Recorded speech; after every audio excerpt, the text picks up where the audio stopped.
এই পৃথিবী কি এক অদ্বিতীয় জ্ঞানে চলে, নাকি এই পৃথিবী চালানোর জন্য ভিন্ন ভিন্ন শক্তির প্রয়োজন, ভিন্ন ভিন্ন উপাস্যের প্রয়োজন, ভিন্ন ভিন্ন প্রতিমার প্রয়োজন, নাকি ভিন্ন ভিন্ন প্রভু আছে? আমি আজকে আপনাদের সামনে সেই বিষয়টি উপস্থাপনা করব। মুহতারাম, আমরা যদি লক্ষ্য করি তাহলে হিন্দু ধর্ম এবং অন্যান্য ধর্মের মধ্যে লক্ষ্য করলে দেখতে পাই যে প্রভু তারা আল্লাহ পাক রব্বুল আলামিন আছে এটা মেনে নেয়। আল্লাহ পাক রব্বুল আলামিন কোরআনে কারীমের মধ্যে বলেছে যে তুমি যদি তাদেরকে তুমি যদি তাদেরকে প্রশ্ন করো যে আল্লাহ পাক রব্বুল আলামিন আছে কিনা, তারা বলবে যে হ্যাঁ আল্লাহ আছে। এটা আল্লাহ পাক রব্বুল আলামিন বলে দিয়েছেন। মুহতারাম, তারা মনে করেন যে পৃথিবী পরিচালনা করার জন্য আল্লাহ পাক রব্বুল আলামিন যথেষ্ট নয়। তারা মনে করেন যে দেশের বাদশারা যেমন তার বিভিন্ন প্রতিনিধিদেরকে বিভিন্ন অঞ্চলে প্রেরণ করেন তার প্রতিনিধিত্ব করার জন্য আল্লাহ পাক রব্বুল আলামিন তেমনি অন্যদেরকে আল্লাহ পাক রব্বুল আলামিনের খলিফা প্রতিনিধিত্ব নিযুক্ত করেছেন। প্রতিনিধিত্ব করার জন্য তাদেরকে দায়িত্ব দিয়েছেন, আর তাদের নৈকট্য অর্জন করা আল্লাহ পাক রব্বুল আলামিনের নৈকট্য অর্জন করা। মুহতারাম, এটা আল্লাহ পাক রব্বুল আলামিনের সাথে স্পষ্ট শিরিক করা।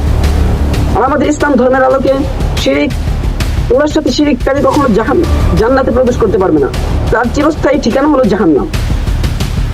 মুহতারাম, আল্লাহ পাক রব্বুল আলামিন সূরা ইখলাসের মধ্যে প্রথম নাম্বার আয়াতের মধ্যে ইরশাদ করেন, কুল্লাল্লাহু আহাদ, হে নবী আপনি বলুন ওয়াল্লাহ, তিনি হলেন আল্লাহ ওই সত্তা, আহাদ তিনি এক অদ্বিতীয়, আল্লাহু সামাদ তিনি অপরিখাপেক্ষী, লাম ইয়ালিদ ওয়া লাম ইউলাদ তিনি কাউকে জন্ম দেননি, কারো থেকে সৃষ্টও নন, কারো থেকে জন্মগ্রহণ করেননি, ওয়া লাম ইয়াকুল্লাহু কুফুয়ান আহাদ আল্লাহর সমকক্ষ কেউ নেই। এটা আমাদের ইসলাম ধর্মের বিবরণী। সূরা কাহফের শেষ নাম্বার আয়াতের মধ্যে ইরশাদ করেন, কুল ইন্নামা আনা বাশারুম মিসলুকুম ইউহা ইলাইয়া আন্নামা ইলাহুকুম ইলাহুন ওয়াহিদ, হে নবী আপনি বলুন যে আমি তোমাদের কাছে প্রেরিত একজন মানুষ এবং তোমাদের ইলাহ আমার ইলাহ এক, অদ্বিতীয়। বন্ধুরা, এটা আমাদের ইসলাম ধর্মের বর্ণনা।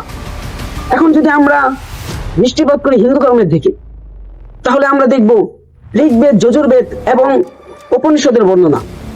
ঋগ্বেদের এক নম্বর মন্ডল 164 নম্বর সূক্ত 46 নম্বর মন্ত্রের মধ্যে বলা হয়েছে ঈশ্বর এক, কিন্তু জ্ঞানীরা তাদেরকে ভিন্ন ভিন্ন নামে ডাকেন।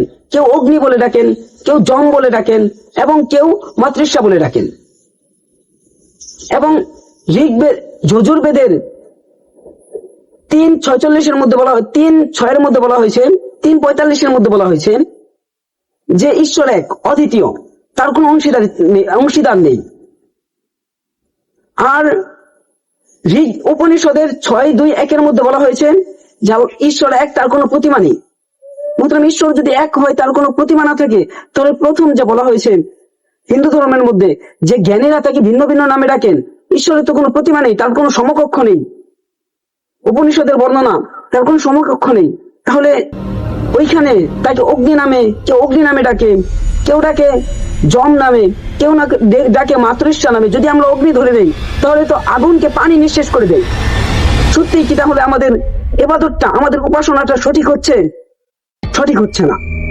এদিকে ইসলাম বলেন যে লাম ইয়ালিদ ওয়া লাম ইউলাদ, তিনি কারো থেকে সৃষ্ট নয়, জন্ম দেননি, তিনি কারো থেকে জন্মগ্রহণ করেননি। মুহতারাম, আর যদি আমরা খ্রিস্টান ধর্মের দিকে লক্ষ্য করি, তাহলে আমরা দেখতে পাবো যে খ্রিস্টান ধর্মের মধ্যে বিষয় বিবরণী, হে ইসরায়েল, বনি ইসরায়েল শোনো, তোমাদের ইলার সাথে, তোমাদের প্রভুর সাথে কাউকে শরীক করো না। বনি ইসরায়েলকে ইরশাদ করা হয়েছে এটা। মুহতারাম, এ থেকে আমরা বিশ্বাস করি যে আমাদের ইলাহ এক, এটা সবাই মানতে হবে। আর যদি আমরা তা নিয়ে বিভিন্ন মতপার্থক্যের মধ্যে লিপ্ত হই, তাহলে আমরা জাহিলিয়াতের অন্ধকারে ডুবে যাব। আমরা যদি তার প্রতিমা খুঁজি, তাহলে আমাদের ধর্ম থেকেই আমরা তা নিষিদ্ধ পাবো। মুহতারাম, বক্তব্য আমার ডিসাইড আপনাদের। ভালো লাগবে চ্যানেলটি সাবস্ক্রাইব করুন, আর পেজে দেখলে